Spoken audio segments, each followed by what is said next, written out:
एक कहावत जो हम सब ने सुनी है कि पूत के पांव पालने में दिख जाते हैं। माने कि एक उम्मीद और कुछ बेहतर होने के विश्वास का शॉल ओढ़े सपना, जो एक स्पष्ट छवि लेकर सामने आ चुका है, जिसके बाद उसके अच्छे बुरे के आंकलन का दौर शुरू होता है और उसके सृजन में लगा 9 महीने का समय गर्भकाल कहलाता है।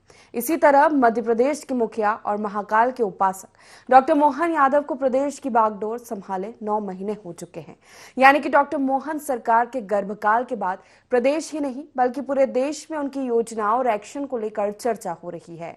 साथ ही विकास के क्रम में लिए गए त्वरित फैसलों के बाद डॉक्टर मोहन सरकार प्रदेश की जनता का विश्वास जीतने में सफल हुई है।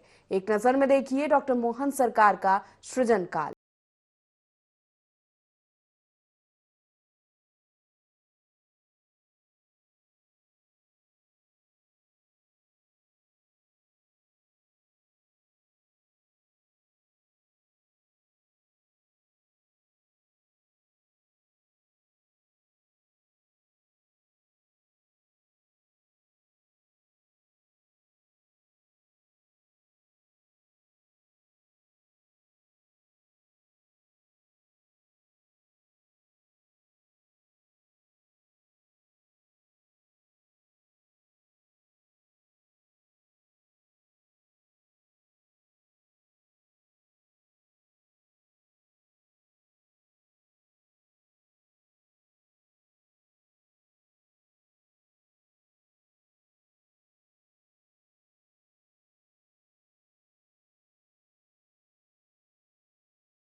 खाई को कम करने के प्रयासों ने राज्य में संतुलित विकास को बढ़ावा दिया है।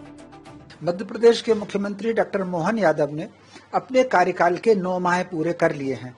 ये 9 माह वाकई उनकी उपलब्धि, उनके परिश्रम और उनकी दूरदृष्टि सोच इसमें झलकती है।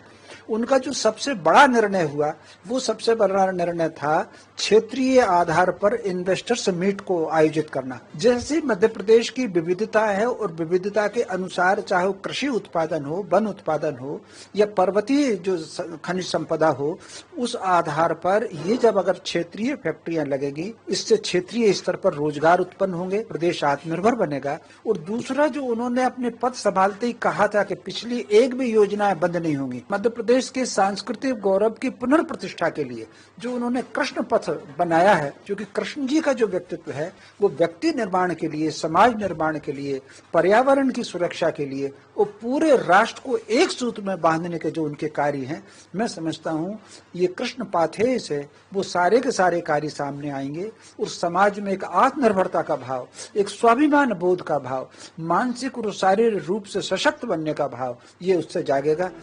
मध्य प्रदेश के मुखिया डॉक्टर मोहन यादव ने अपने शुरुआती फैसलों से संदेश दिया कि प्रदेश में लापरवाही और लचर रवैया बर्दाश्त नहीं किया जाएगा और लाउड स्पीकर के साथ साथ अफसरशाही पर नकेल कसी। खुले में मांस या अंडे की दुकान चलाना, भारत सरकार ने भी इसमें दिशा निर्देश जारी किए हुए हैं। इस चीज को कड़ाई से लागू करने के लिए हमने कैबिनेट में इसके संबंध में तैयारी करने के लिए कहा है। हमें इस तरह के यंत्रों को तो अपनी तय समय सीमा के अंदर और जो उनकी मर्यादा उसमें उनको अपनी उपयोग करना चाहिए। बगैर परमिशन कोई चला, इसको हम पसंद नहीं करेंगे। वहीं सीएम डॉक्टर मोहन यादव ने सार्वजनिक मंचों पर धर्म, दर्शन, योग, आध्यात्म, रामायण, गीता और अन्य विषयों पर अपनी गहरी समझ और तार्किक बातों से लोगों को मंत्रमुग्ध किया है। सीएम डॉक्टर मोहन यादव की धर्म में गहरी आस्था है और उनके फैसलों में भी दिखाई देता है। जैसे रामचरितमानस की सीख उन्हें राम वन गमन पथ पर बढ़ाती है, तो वहीं महाभारत और गीता उन्हें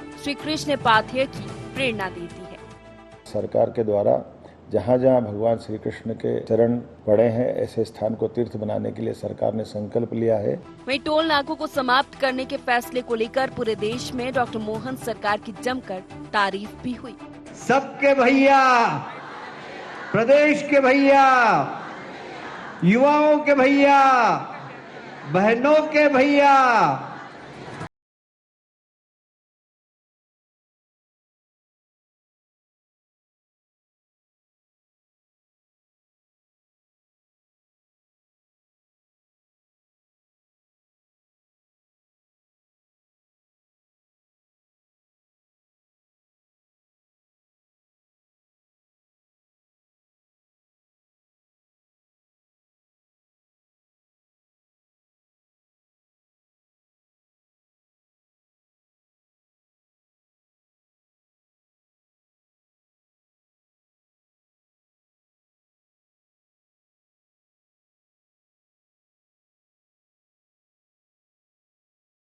प्रदेश एक साथ 25,000 से ज्यादा स्थान पर जहां लाडली बहनों के माध्यम से लगभग 1,29,00,000 बहनों के माध्यम से ये रक्षाबंधन का त्योहार मना। आपको प्रणाम करता हूं, आप सबको बधाई देता हूं। बहन और भाई के बीच का रिश्ता, माता बहनों से घर की जो रौनक होती है, हम सब मिलकर के ये माता बहनों का आशीर्वाद पाने के आकांक्षी है। आपका आशीर्वाद जीवन भर बना रहे।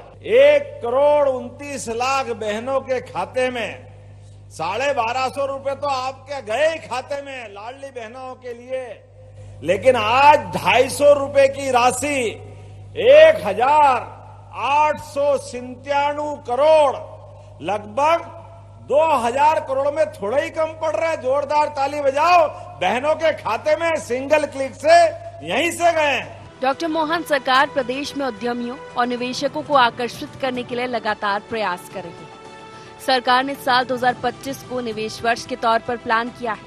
इसी क्रम में प्रदेश के युवाओं के लिए बेहतर भविष्य और रोजगार के लिए रीजनल इंडस्ट्री का आयोजन किया जा रहा है, जिसमें देश दुनिया के कई निवेशकों को आमंत्रित कर प्रदेश में निवेश करने का न्योता दिया गया, जिससे प्रदेश की आर्थिक व्यवस्था के साथ साथ युवाओं के लिए रोजगार के नए अवसर पैदा होंगे। रीजनल इंडस्ट्री कॉन्क्लेव 2024 में क्षेत्रीय कार्यालयों पर 28 इकाइयों का लोकार्पण भूमि पूजन किया, जिसमें 1,321 करोड़ का पूंजी निवेश और लगभग 4,000 लोगों को रोजगार मिलेगा। 120 इकाइयों के आशाई पत्र जारी किए, जिसमें 268 एकड़ भूमि का आवंटन किया गया, जिसमें लगभग 1,700 करोड़ का निवेश, 7,000 लोगों को रोजगार प्रस्तावित रहेगा।